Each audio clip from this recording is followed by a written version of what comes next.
Иако веќе одамна зачекоривме во 21. век, сепак за жал има села во кои како да застанал часовникот на времето.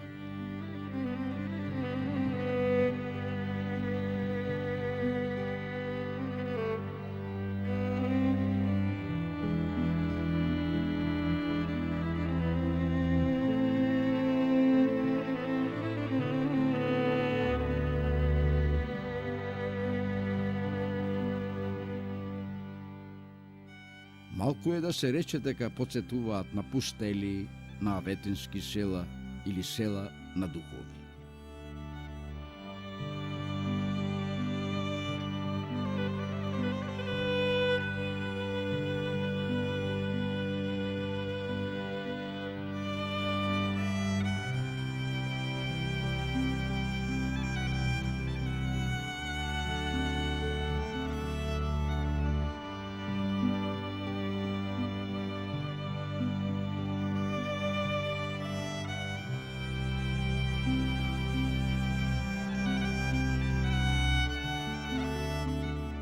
Се во ова, може да се рече за села кои меѓу првите одамна ги зафатила миграцијата, односно големата преселба во туѓина или во градовите низ државата. Села кои се оддалечени од поголемите населби со десетици километри, кои како орлови гнезда останале во непреодните и непристапни предели. Но кога вакви приказни се прикажуваат за села кои се во наша непосредна близина, навистина е несватливо и тажно.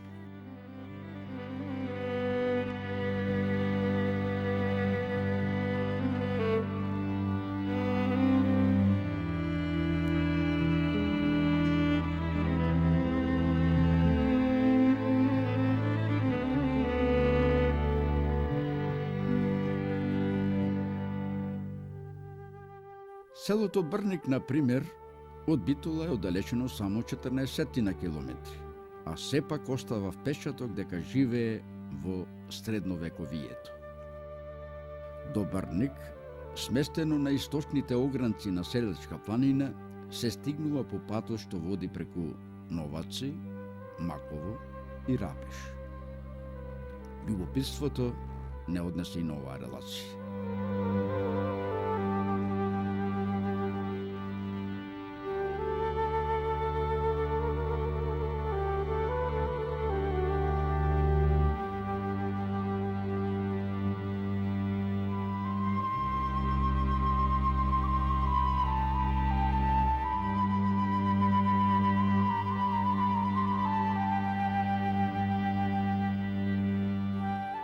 Десно од Рапеш до Брник води шумска, кривулеста, околу 4 километарска патека.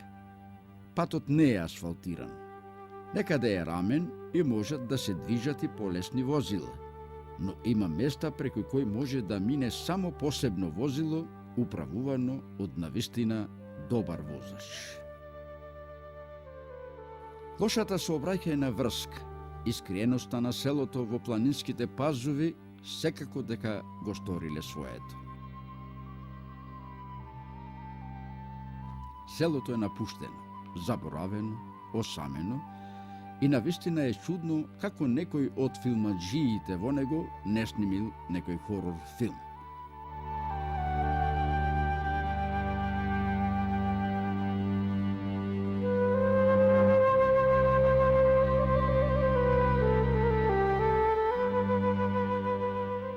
За Брник сосема е малку пишувано, иако има богато минато и своја историја. Тажната приказна за Брник до некаде ја надоместува трудот на Никола Миновски и Владо Темелковски, кој упатува на минатото и сегашноста на Брник. Секој добронамерник, кога ќе стигне во Брник, најпрвен ќе се праша: зошто селото е пусто, празно и безживотно? Се случила ли некоја катаклизма, нешто големо и страшно, или едноставно селото е сиромашно со вода без која нема живот?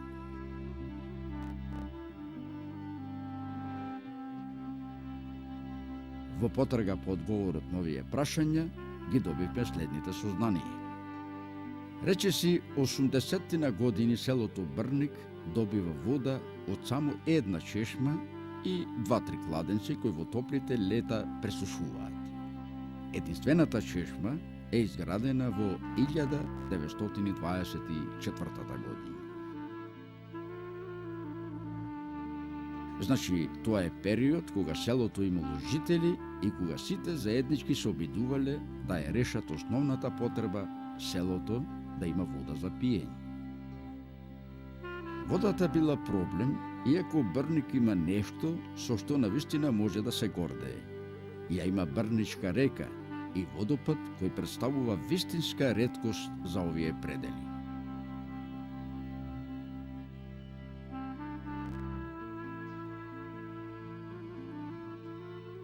Поради непогодноста на теренот, не успеавме да слеземе до реката, да го видиме водопадот. За него речито говорат бројните фотографии што зад себе ги оставиле љубопитните поклоници на убавините. Водопадот е висок околу 18 метри. Ако посакате вистински одмор, дојдете во живописната долина на Брничка река и останете некое време таму. Порачуваат тие што престојувале крај водопадот. Еколошки незагадената природа, бистрата и чиста вода се вистински рај за секого. Секое село си има своја приказна како настанало. Легендата вели дека селото Брник го добило името по бројните кози со брни под брадата. Оваа приказна ќе ја чуете од секој постар жител на оваа село. Може би е така. Ние немаме причина да не веруваме во тоа. Како што рековме, Брник си има своја историја. Се споменува од 16-тиот век. Во турско време било имот на некој Спахија. Од тогаш прочен почнува имиграцијата. Жителите од ова село на работа оделе во Солун, во Битола и другите градови низ тогашната Турска империја.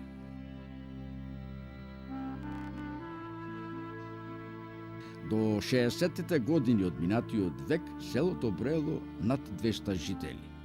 Тогаш ечело од песна, од врева и од детски жагор. До 1982 година практично се исели целото село.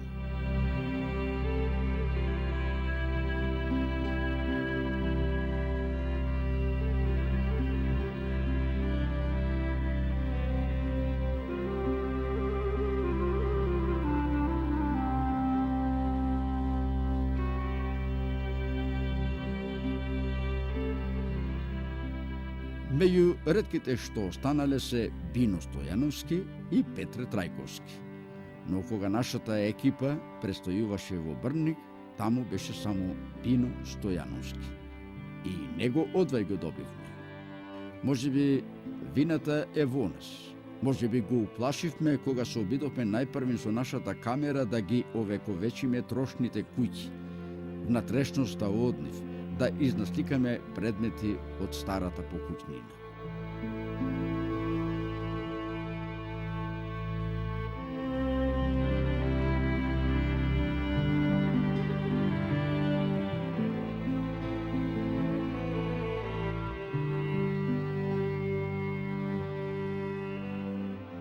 Клопотарци, тави, осамени и накривени амбари, кои со последните сили одолеваат на времето, рѓосани пирусти, напуштени трла.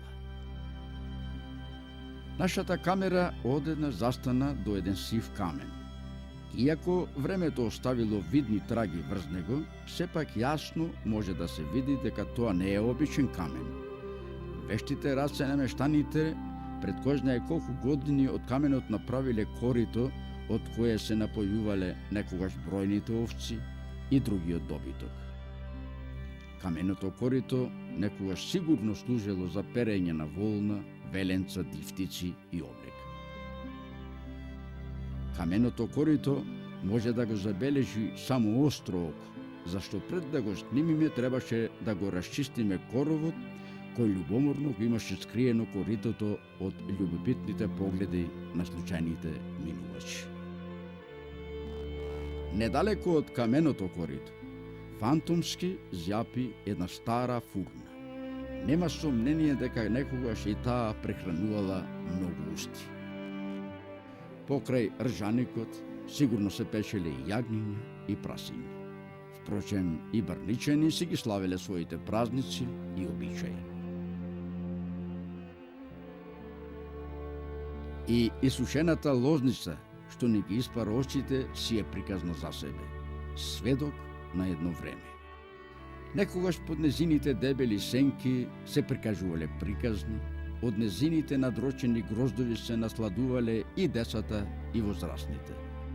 Сега останала сама на себе, со децении нема кој да ја полее, изрежи, ја стегнале мразевите и студевите и од неа денеска останал само спомен. Поголемиот дел од Брник почива на цврста каменна подлога. Дури и вредните раце на некогашните брничани не успеале еден мал простор да го претворат во вистинско трло. Сведоци за тоа се белутраците кои утробата на земјата извираат како споменици на едно време. Обседнати со чувство на непријатност, проследено со видлива загриженост што се случува со нашите села, повеќе се задржавме при влезот на селото или во Горно Мало. Додека нашата камера ја овековечуваше околината, ние се обидовме со викања да го привлечеме нашето внимание. Трага од човек немаше, но предпоставувавме дека мора сепак да има некој во сосема напуштеното јаветинско село. Дури по некое време, на спротивниот благ рид со позолтена трева предвестник на зимата, забележавме човечка фигура. Човекот срамежливо, а и веројатно со сомнеж во себе, сепак тргна кон нас. Веројатно уште од далечината виде дека нешто снимаме. Може би дури тогаш свати дека сме вистински добронамерници. Се запознавме, кажавме која е нашата цел за престојот во напуштеното село и се уште внимателниот човек по некое време го отвори срцето. Почна да раскажува за себе и за селото. Ова село се населило од тројца браќа биле некои, има тројца и се разделиле тие тројцата браќа. Едниот со за Мако, едниот за Рапеш, едниот за Брник. Ама тој што дошло во Брник, со кози се занимавал. И козите бидејќи му биле со брнки, знаете што е за брнки, под гушета. И затоа тој во Брник со брнките, Брник го крстили селото. После, од кога се населиле, до 3 куќи луѓето го запамтиле да било селото. Потоа постепено се населувало селото. Се населувало, се намножале луѓето, дојде селото до 40 куќи. 40 куќи, имаше доста луѓе туа. Имаше џумбуси, се имаше туа во селото. Откако се дојдоме ние во 44 година, па имаше доста луѓе туа. Ама после од 56-та, од 60-та, луѓето почна да се иселуваат. Па не беше баш толку тешко. Луѓето тие 40 куќи од тоа се хранеа и се занимаваа со... Ама се најдоа поарно, бидејќи се тога кога идеа вака теренците, вика ојте в град во индустрија да се запослите. А сега не дојде повеќе никој. Јас не ми се сетев град, па сам си живеам туа, си имам кози. И овци има, јас пред 2 години 200 овци има. Бидејќи бе сам не може да опстане да работам и продав овците. Не ми е мене тешко ич, мене многу ми е поарно него в град да седам.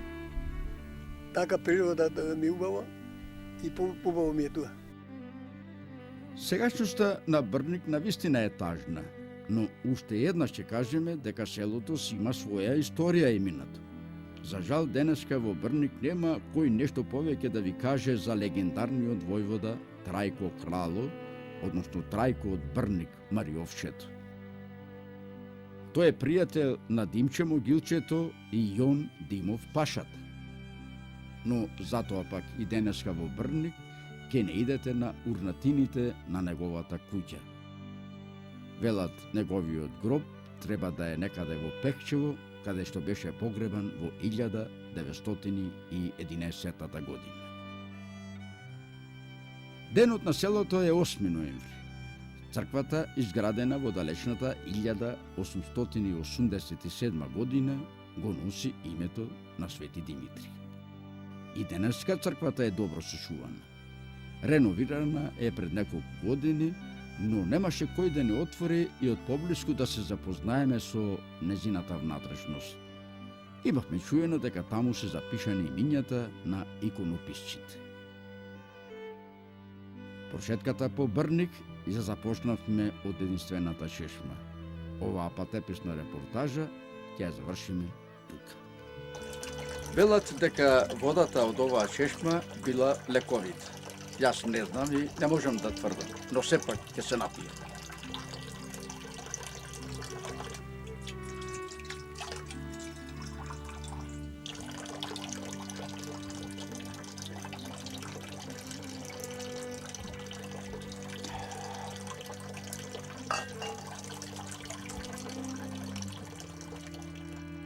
Ако патот некогаш ве донесе до Брник, бидете сигурни дека таму нема долго да се задржите.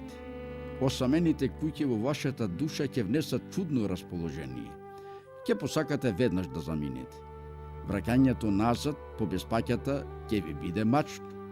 Ќе немате друг избор освен да тргнете по змиолестиот пат што води кон Рапеш. Кога ќе стигнете некаде до половината на тој пат, мора да застанете. Од патот надолу се простира питома долина во која мирно почива селото Рапеш.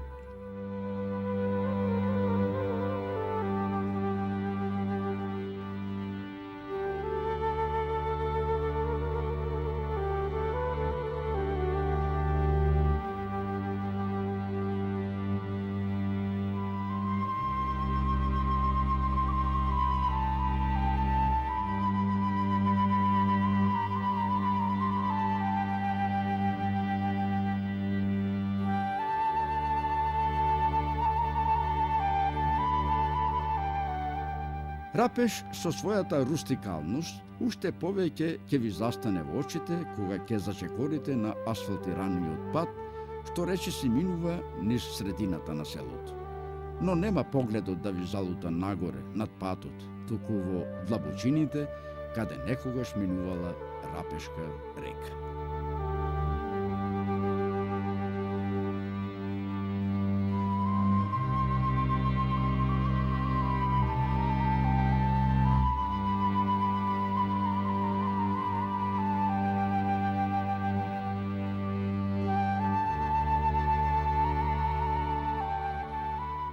Стоговите сено во дворовите или крај нив ќе ве упатат на сознанието дека мора да има стока, а таму каде што има стока мора да има и луѓе. И навистина е така. За разлика од Брник, например, во Рапеш сепак има некаков живот.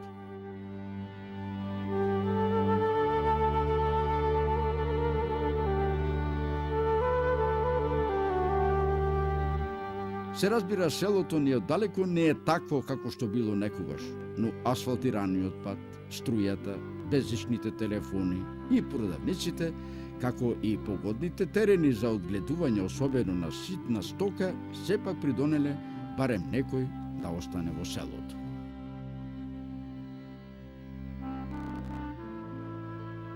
Погледот ни останува во долината. Забележуваме неколку воденици. Кога Рапешка река била бујна, вревеле и водениците. Се мелело жито. Така како што онемеле тие, пусти останале и повеќето од некогашните домови. Жителите на ова село се разбегале ни секаде на светот. Ги има и во странство, но и во Битола и во други градови низ Македонија.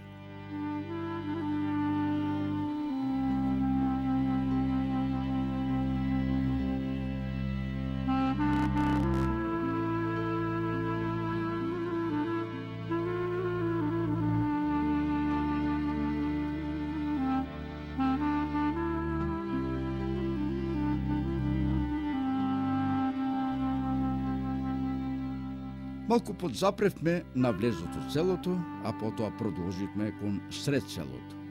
Од нашето возило направивме неколку снимки. Брзавме зашто денот веќе му отстапуваше место на приквечерината. Се надевавме дека брзо ќе најдеме некој од жителите, да застанеме и да поразговараме. Но се случи нешто друго. Иако во селото има луѓе кои претежно живеат во Битола и повремено доаѓаат во селото, сепак речиси никој од нив не беше расположен да застане пред нашата камера. Сакавме да дознаеме нешто повеќе за селото, за него да ни зборуваа самите жители, но една поговорка вели дека домашната сметка секогаш не излегува на пазар. Некаде насред селото го затекнавме 66 годишниот Божин Трајковски. Тој не само што не изнаприкажа селото и за себе, туку не одведе во својот дом, не почести со ракија и пиено сирење. Тоа во неговиот дом го има во изобилство. Вели дека има доста овси, а грозјето, од што ја вади ракијата, го купува од Битола. Лозарството во Рапеш, речиси, е изумрено.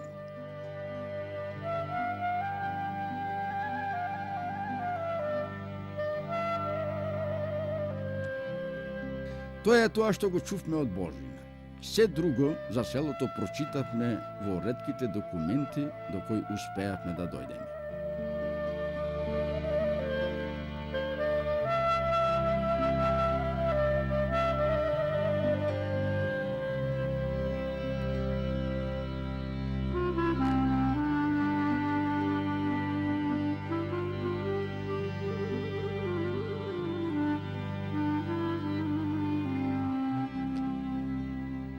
Рапеш се наоѓа на надморска височина од 800 метри.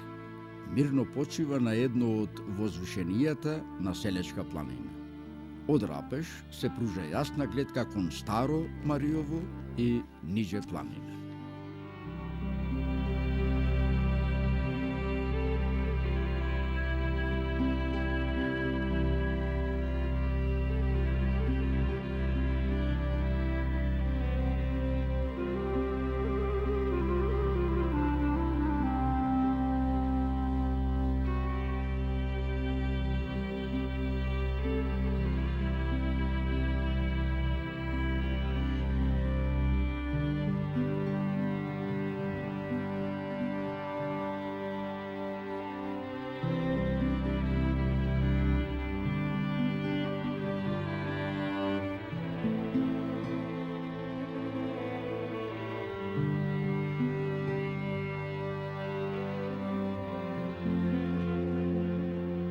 Пред 40 години Рапеш имало над 450 жители. Денеска одвај ги има околу 80. Причините за миграцијата се исти како и за другите мариовски села. Потрага по подобар живот, потреба за осознавање на светот, сваќањата за тешкиот живот на село, борбата со земјата и стоката, желбата за школување и така натаму.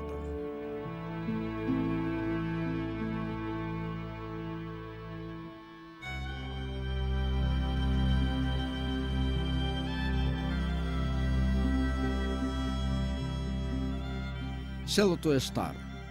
Едно предание вели дека тука, во времето на турското владење, се живеело раед. Така и селото го добило името Рапеш. Една легенда вели дека турците немале голем интерес за селото, зашто земјата била сиромашна. Раѓала само рж и јашмен.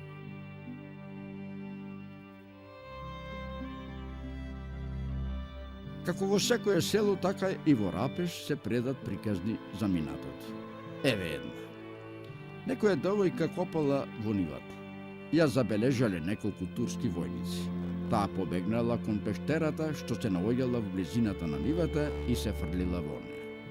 Таа пештера и денеска се вика Стојанкина пештера. За жал, немаше кој да не одведе и да не ја покаже пештерата. Се разбира, останавме посиромашни за неколку кадри.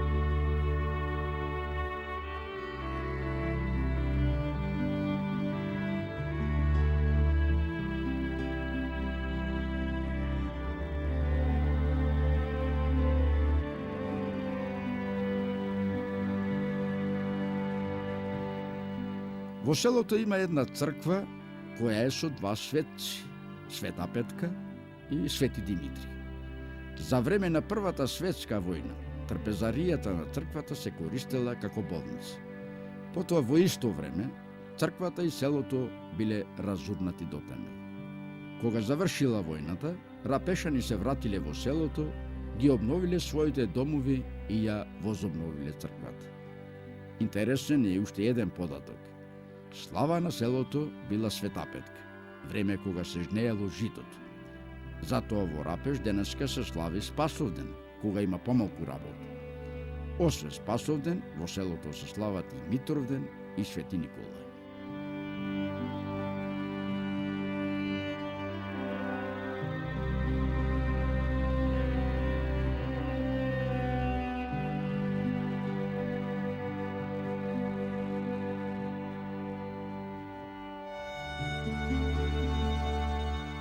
Кога ќе влезете во било кој двор во Рапеш, ќе забележите дрвја, од чии плодови се варат и сладко и раки.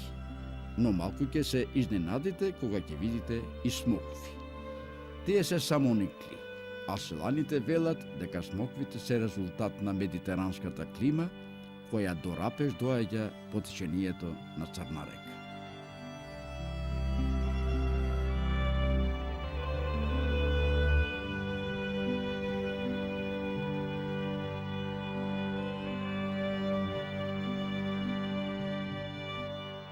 Малку требаше да се спусти мракот. Со заминувањето на денот се намали, се разбира, и нашиот интерес за Рапеш. За ова село има уште многу да се прикажува, но за тоа што не спомнавме сега, во друга прилика. До тогаш, довидување.